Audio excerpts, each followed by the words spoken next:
सावन का महीना, हर ओर हर हर महादेव की गूंज, मंदिरों में घंटियों की मधुर ध्वनि, शिवालयों में उमड़ा भक्तों का सैलाब और हर शिवभक्त की आंखों में एक ही आस, भोलेनाथ की कृपा। ये महीना सिर्फ पूजा अर्चना का ही नहीं बल्कि आत्मशुद्धि और शिव से जुड़ाव का भी प्रतीक है। और शिव केवल एक देव नहीं बल्कि ब्रह्मांड के कण कण में व्याप्त चेतना है। सावन के इस पवित्र अवसर पर आइए हम जानें भगवान शिव के उन 11 दिव्य रहस्यमय और विलक्षण अवतारों के बारे में जिनका वर्णन शिव पुराण और अन्य पुराणों में मिलता है। इन अवतारों की कथाएं हमें न केवल आध्यात्मिक ज्ञान प्रदान करती हैं बल्कि जीवन में धर्म, न्याय, त्याग, भक्ति और वीरता का मार्ग भी दिखाती हैं। सबसे पहला है वीरभद्र। जब ब्रह्मांड के शांति स्वरूप भगवान शिव के दिल पर चोट पड़ी तो उनका सबसे उग्र और प्रचंड रूप धरती पर उतरा, वीरभद्र। यह अवतार उनके जटाओं से उत्पन्न हुआ था जब माता सती के आत्मदाह से व्यथित भगवान शिव ने क्रोध में आकर अपने केश को पर्वत पर पटका था। उसी से उत्पन्न हुए थे वीरभद्र, एक ऐसा योद्धा जिसने दक्ष के यज्ञ को तहस नहस कर दिया और स्वयं दक्ष का सिर काट डाला, जिसके बाद भगवान शिव ने बकरी का सिर लगाकर दक्ष को पुनर्जीवित किया। पर वीरभद्र का प्रलयकारी रूप सभी को ये समझा गया कि भोले भंडारी जब रौद्र रूप में आते हैं तो संहार निश्चित है। दूसरा है पिप्पलाद अवतार। पिप्पलाद ऋषि दधीची के पुत्र और शिव के तपस्वी रूप हैं। पिता के वियोग और शनि की दृष्टि से त्रस्त इस बालक ने जब शनि को श्राप दिया तो सारे देवताओं की सांसें अटक गईं। दरअसल शनिदेव के कारण अपने पिता से बिछुड़ने पर क्रोध में आकर पिप्पलाद ने शनि को नक्षत्र मंडल से ही गिरा दिया। देवताओं के हस्तक्षेप के बाद पिप्पलाद ने शनि को क्षमा किया और उनसे वचन लिया कि वे 16 वर्ष की आयु वाले बालकों को कष्ट नहीं देंगे। इस अवतार से शिव ने ब्रह्मांडीय शक्तियों के नियंत्रण और संतुलन का संदेश दिया। तीसरा है नंदी अवतार। भक्ति जब चरम पर पहुंचती है तो ईश्वर स्वयं भक्त बन जाते हैं। ऐसा कहा जाता है कि शिलाद मुनि ब्रह्मचारी थे। वंश समाप्त होता देख उनके पितरों ने शिलाद से संतान उत्पन्न करने को कहा। शिलाद मुनि ने अयोनिज और मृत्युहीन संतान की कामना से भगवान शिव की तपस्या की। तब भगवान शंकर ने स्वयं शिलाद के यहाँ पुत्र के रूप में जन्म लेने का वरदान दिया। कुछ समय बाद भूमि जोतते समय शिलाद मुनि को भूमि से उत्पन्न एक बालक मिला। शिलाद मुनि ने उसका नाम नंदी रखा। भगवान शंकर ने नंदी को अपना गणाध्यक्ष बनाया और इस तरह नंदी नंदीश्वर हो गए।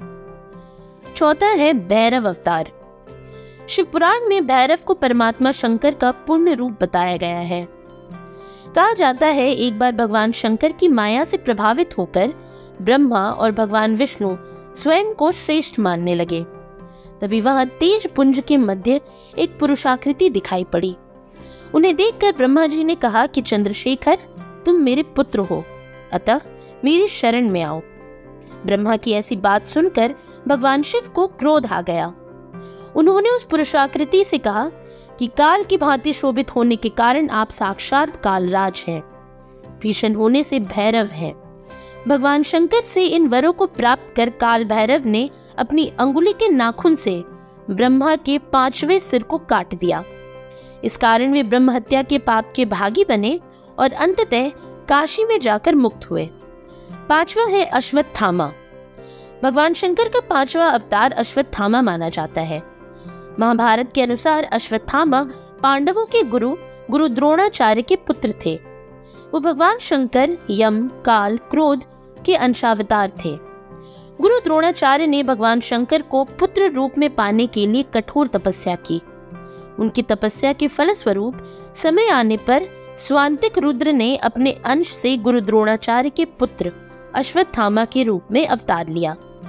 गुरु द्रोणाचार्य के पुत्र अश्वत्थामा काफी बलशाली माने जाते हैं। मान्यताओं के अनुसार अश्वत्थामा 7 चिरंजीवियों में से एक है और आज भी अमर है। अब आता है भगवान शंकर का शरभ अवतार। भगवान शंकर का एक अन्य अवतार है शरभ। इस अवतार में भगवान शंकर का स्वरूप आधा मृग तथा शेष शरभ पक्षी का है। इस अवतार में भगवान शिव ने भगवान नरसिंह की क्रोधाग्नि को शांत किया। लिंग पुराण में महादेव के शर्भावतार की कथा है। उसके अनुसार हिरण्यकश्यप का वध करने के लिए भगवान विष्णु ने नरसिंह अवतार लिया।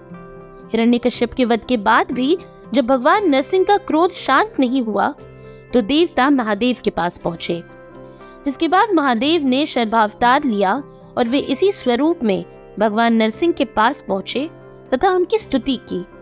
लेकिन भगवान नरसिंह का क्रोध शांत नहीं हुआ।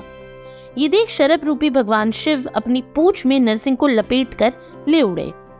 तब कहीं जाकर भगवान नरसिंह की क्रोधाग्नि शांत हुई। अब आते हैं गृहपति अवतार पर।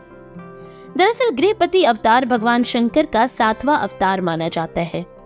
इसको लेकर एक कथा प्रचलित है, जिसमें बताया गया है कि नर्मदा के तट पर एक धर्मपुर नाम का गांव था, जहां एक मुनि विश्वनाथ अपनी पत्नी शुचि स्मिता के साथ रहते थे। एक दिन ऋषि की पत्नी ने उनसे शिव की तरह पुत्र को प्राप्त करने की इच्छा जताई, जिसके बाद पत्नी की इच्छा पूरी करने के लिए मुनि विश्वनाथ काशी आ पहुंचे। यहाँ उन्होंने घोर तपस्या की और भोलेनाथ के विरेश लिंग की पूजा अर्चना की। एक दिन पूजा के दौरान मुनि को विरेश लिंग के बीच एक बालक दिखाई पड़ा, जिसको देख मुनि विश्वनाथ ने उस बाल रूपधारी शिव की पूजा अर्चना की। ऋषि विश्वनाथ की पूजा से भोलेनाथ इतने प्रसन्न हो गए कि उन्होंने ऋषि को शुचिस्मिता के गर्भ से अवतार लेने का वरदान दिया और वो कुछ समय बाद शुचिस्मिता की कोख से महादेव पुत्र के रूप में प्रकट हुए। वहीं महादेव का वैसे तो हर अवतार ही पूजनीय है, पर इनमें से ऋषि दुर्वासा का अवतार प्रमुख माना गया है। धर्म ग्रंथ बताते हैं कि महर्षि अत्रि ने अपनी पत्नी अनुसुईया के साथ ब्रह्मा जी की आज्ञा पाकर त्रिकूट पर्वत पर पुत्र प्राप्ति के लिए तपस्या की। ऋषि अत्रि और उनकी पत्नी अनुसुईया के तप से त्रिदेव यानी ब्रह्मा विष्णु महेश उनके आश्रम आ पहुंचे।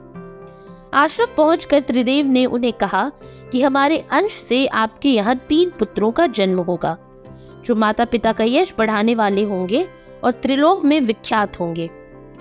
कुछ समय बाद ब्रह्मा जी के अंश से चंद्रमा उत्पन्न हुए। वहीं विष्णु भगवान के अंश से संसार में संन्यास की पद्धति को आगे प्रचलित करने के लिए दत्तात्रेय का जन्म हुआ और महादेव के अंश से मुनि दुर्वासा ने सती अनुसुईया के कोख से जन्म लिया। अब आते हैं हनुमान अवतार पर। महादेव के हनुमान अवतार को सभी अवतारों में सबसे श्रेष्ठ माना जाता है। ज्यादातर लोग जानते हैं कि हनुमान जी भगवान शंकर के ही अवतार हैं, जिन्होंने एक वानर के रूप में कौशल्या नंदन श्री राम का साथ दिया और माता सीता को रावण से मुक्त कराने के लिए श्री राम की सहायता की। अपने आराध्य श्री राम की सहायता और सेवा के उद्देश्य से ही महादेव ने माता अंजनी के गर्भ से अवतार लिया था और पूरी रामायण बिना बजरंग बली के अधूरी है। अब आते हैं वृषभ अवतार पर। भगवान शिव ने वृषभ अवतार विशेष परिस्थितियों की वजह से लिया। कुछ ग्रंथों के अनुसार संसार के पालनकर्ता भगवान विष्णु दैत्यों को मारने के लिए पाताल लोक पहुंचे और उन्हें वहां देख कई महिलाएं मोहित हो गईं। इन स्त्रियों ने भगवान विष्णु के पुत्रों को जन्म दिया, जिन्होंने पाताल से लेकर पृथ्वी तक उपद्रव मचा के रखा। जिसके बाद ब्रह्मा जी घबरा कर ऋषि मुनियों और अन्य देवताओं के साथ महादेव के पास पहुंचे और उनसे रक्षा करने की प्रार्थना की। इस प्रार्थना को स्वीकार करते हुए महादेव ने वृषभ रूप धारण किया और भगवान विष्णु के पुत्रों का संहार किया। अब आते हैं यतिनाथ अवतार पर। भगवान शंकर ने ये अवतार भील दंपत्ति की परीक्षा लेने के लिए लिया था। ग्रंथों में बताया गया है कि अर्बुदांचल पर्वत के पास एक शिव भक्त भील दंपत्ति आहुक और आहुका रहते थे। एक दिन यतिनाथ का वेश धारण करके भगवान शंकर भील दंपत्ति के घर पहुंचे। आहुक अपना धनुष बाण लेकर बाहर चले गए और सुबह यतिनाथ और आहुका ने देखा कि आहुक को वन प्राणियों ने मार दिया है, जिस पर यतिनाथ बहुत दुखी हुए।